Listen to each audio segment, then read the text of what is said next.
Hello, আসসালামু আলাইকুম। কিতা খবর? সব ভালো আছেননি? আলহামদুলিল্লাহ, আমরা আল্লাহর রহমতে সব ভালো আছি।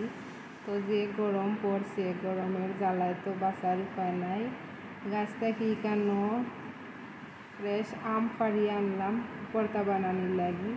তো কোন দিন জেনে নিজের হাতে ভর্তা বানাইয়া খাইছি, আমার নিজেরও মনে নাই। তো ওইখানে আম্মা বানাইতে আসলা ভর্তা, আমার ইচ্ছে হইলো আমি নিজে নিজে বানাইতাম। তো আম্মা সব কিছু একটা একটা করে আগুয়া দিয়েরা থাইনের ইচ্ছা আছিল থাইন বানাইতা। তো আমি না করলাম, আমি কইলাম আমি বানাই মানে আমি বানাইলাম।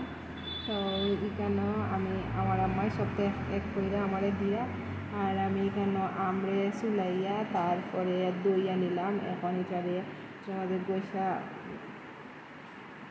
রসুন আর ধনিয়া পাতা দিমু, আর দিমু শুকনা মরিচের গুঁড়া। তো শুকনা মরিচের গুঁড়াও আম্মা আগে থেকে বাজিয়া টাইম গুঁড়া বানাইয়া রাখছেন। আর এখানেও আমি দিমু একটু লবণ আর চিনি, যেহেতু আমি বেশি টক খাইতে ভালো পাই না, তো অল্প একটু মিষ্টি দিমু, কারণ আমার টক মিষ্টিও ভালো লাগে।